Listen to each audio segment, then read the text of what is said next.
Going against Haaland on captaincy, taking hits or buying a super differential, we play game week 38 so very different, and let's discuss it now for the next 15 minutes. Welcome to my new YouTube channel. Will you be taking a hit this week, guys? I mean, many will, but I always think hits are for a couple of weeks, aren't they? So knowing we have one game week, just 90 minutes left when you're taking that hit, I'm not so sure that's a move I like. But look, the big question for me this week is captaincy, and I want to address a few options first and foremost, and then we'll have a look at some juicy differentials I've got lined up for you for game week 38. So first and foremost, do we think we'll be captaining Haaland? This season's been a bit boring and a bit predictable at times because of captaincy. However, there's definitely other players in the conversation. We could look at Man United players, Fulham at home. We could look at Liverpool players, Southampton away. Maybe there's one or two others. So look, let's start with Haaland. Reasons to captain him. Sure, he got 90 minutes on Wednesday night. I think we still get another 90 minutes at the weekend because the Man City fixtures are fairly well spread. They obviously have two big cup finals. So for Man City, 3 games left this season. Brentford in the Premier League. I see that's their game back together where you go full strength and that's almost their warm-up game. Because it's been a bit disjointed, that Man City selection. Obvious reasons why for the last few weeks. So I think Pep will want to go full strength on Sunday. Then he's got 6 days to the FA Cup final, and then he's got another week to the Champions League final. So again, plenty of time, but I think he wants to go full steam against Brentford. And if he does, Haaland captain is going to be hard to ignore. It really is, and I'll probably be going there. But there are other options, so let's have a look. I'm going to talk about Salah, and I'm going to talk about another one, which you might find a little bit funny, but I'm just going to throw a real rogue shout out there because Game Week 38 does weird stuff to us. You might be chasing in your mini leagues. You might want someone completely different, and we're just going to throw a name out there. Eze. Right? So let's compare Haaland, Salah and Eze. First and foremost, who's had the most points out of these guys? Well, Salah is absolutely storming it in his last 5 starts, 45 points, versus Eze on 34 points and Haaland just on the 30. The expected goal involvement, as you'd expect, Salah's really high, Haaland's high, Eze, he is lower. But he has been producing returns, Eze, 4 versus Haaland's 4, Salah with the 7 returns, and then bonus, they're all equal. They've all had 5 bonus points. But it just goes to show, maybe set and forget Haaland shouldn't be a thing every week. I always look at ceiling with captaincy, and I look at players and go, who has the best chance of featuring in a game which is going to finish 4-0? And maybe he gets a brace. Let's have a little look at the fixtures because this influences absolutely everything. And to do that, we're going to use the trusted OneFootball app, who are also the sponsors of today's show. So thank you for supporting the channel, OneFootball. I mentioned you guys last week, and I use the app lots for FPL help, but also just general football stuff, whether it's transfer rumours or highlights of Serie A games. They're good at that. But let's have a look at their fixtures because we can see all 10 games kick off at the same time. Now, I'm going to run through which ones I think have big FPL interest and which ones could see a little bit of a swing. So Southampton, Liverpool, yeah, it's a dead rubber. Neither team are playing for anything. But for me, it's Bobby Firmino's farewell. If he even starts, I think he probably comes off the bench. But it's Salah going just for more goals. And I think Liverpool could have some fun in this match because Southampton are so dead and buried. I think the atmos at St Mary's will be pretty flat and there'll be a lot of empty seats. Next up, Aston Villa, Brighton. Well, this is one of the few games with something to play for because Villa are playing for Europa League or Europa Conference League. So again, Brighton, they've secured Europa League now. Nothing to play for. Could we see a big performance from Villa?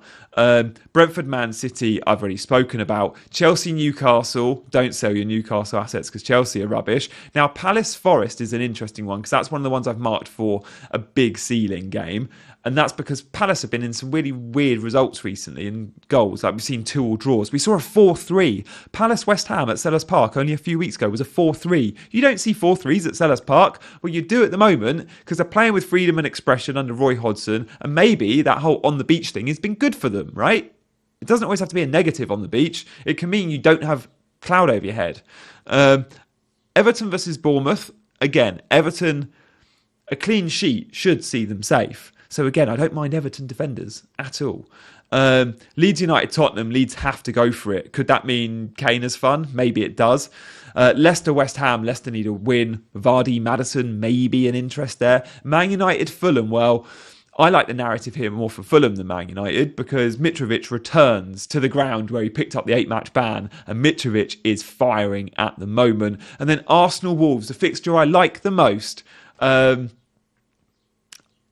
mentioned a cloud over your head, playing with pressure. I think the Arsenal players have been feeling that pressure, and I think now they've not got anything to play for. We're going to see a big performance. And also, celebratory mood at the Emirates. Sure, they didn't win the title, but what a season they've had. And I think there's a lot of cause for celebration, and that party atmosphere I hope we'll see at the Emirates. And again, I do like players playing at home this game week where possible, because it's kind of like the thanks for supporting us all season, families out on the pitch afterwards, feel good factor. And will that influence performance? Maybe it does. So there we go. Fixtures from the One Football app. Thank you for supporting the journey, guys. And there's a link in the description to download that app. Be great for the summer for transfer gossip. Now let's move on to some differentials I like the look of this week. So there are 5 picks here. These are probably my favourite 5 differentials. These are all lowly owned players. And we're going to start with a player that I think I'm going to buy this week. Now that could change. But at the moment, I've purposely got 1.1 million in the bank. I made sure that was the case last week so I can sell a Brighton midfielder to bring in Leandro Trossard, ladies and gents. So the reason why I'm looking at Trossard is he should be absolutely nailed because Martinelli's out. I can afford him easily because 6.6 he's cheap. And for the reasons I just mentioned, Arsenal versus Wolves could be a big high ceiling scoreline. And yeah, if you can reach Saka or Jesus or Odegaard, I think they're all really good picks. Now, Trossard did come off, I think, at the 74th minute last time out. I just need to make sure there's not a knock there. But at the moment, I like him. He shoots on sight. He'll play in Martinelli's position. He'll link well with Jesus. He'll be in attacking positions and get lots of touches in the box. He's been good since he joined. But he's never been sort of guaranteed a start, because Martinelli hasn't been getting injured. Now he's got that slot, and yeah, it's only for a week or two. But I want him to impress before the summer, and I think he can. Clearly a very good FPL asset on his day. So let's move on from Trossard and move to Eze. Well, we spoke about Eze in the captaincy decision. Could be a load of fun. Like, he is the most informed player right now. One of the most informed players in the Premier League. And he just got a call up to the England squad. If there's ever incentive or motivation to show Gareth Southgate, you're meant to be here, it's go and perform against Forest, who, by the way, have been partying all week. I fancy a good scoreline there. I fancy goals in that fixture. I think Forest will probably score 2, but we've seen their away form and it is dreadful. Then it's Mitrovic at Old Trafford. I've mentioned the narrative there. Mitrovic is flying. Do you know what? Earlier this season, Mitrovic was so good, and then we all bought him and he sort of went downhill a bit. He was playing with injuries in and around that World Cup.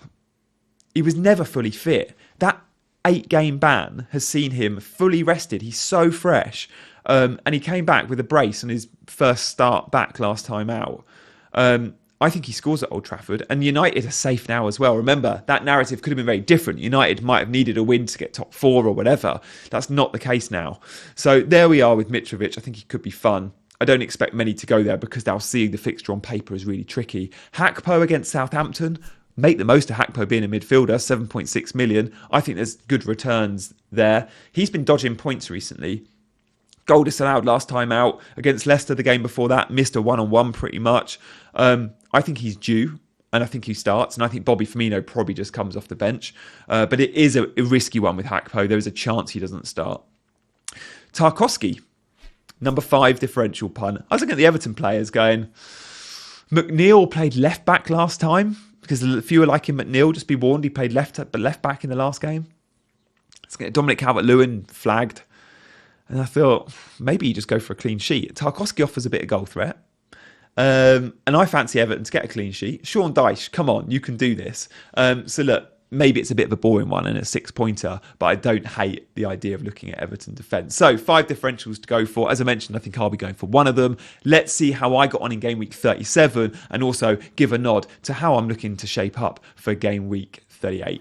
Here we go. So game week 37, fine. Like, for me, the big game week of the season was last week. Game week 36, the huge green arrow, Callum Wilson.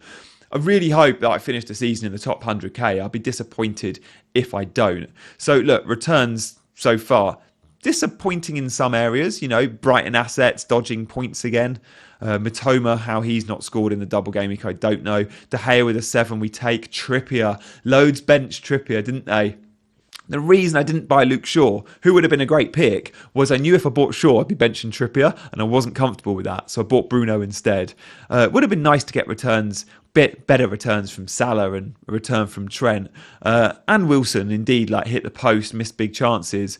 Haaland captain, again, dodging a few points there, but can't complain, and I think the world and their dog captain Haaland this week. I know a few went Bruno. So, yeah. The game week was absolutely fine. But let's have a look at game week 38 because that's what we're here to talk about. So at the moment, I've got a couple of flags. A flag on Patterson. I'm hoping he's fine, but if he's not, Estupiñán comes in, which isn't the end of the world. I really hope to play Patterson this week, and I do think Everton have got a very good chance of a clean sheet, and that's why I like the Tarkowski call. De Gea in goal over Kepa, of course. Newcastle players, Trippier and Wilson, they're fine for Chelsea away. Don't see Chelsea away as a tough fixture anymore. Trent and Salah, very good options, even for captaincy Salah. I expect my United assets to still get points against Fulham. Brighton midfielders, which one do I sell for Trossard? I guess is the big question for me this game week.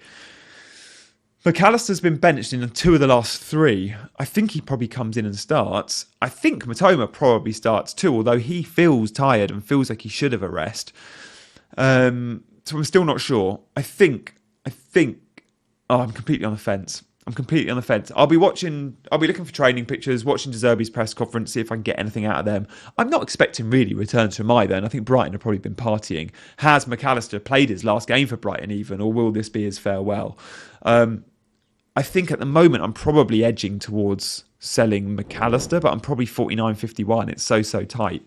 And as I said, I am keen on Trossard, but I will be saving my transfer to the last 10 minutes.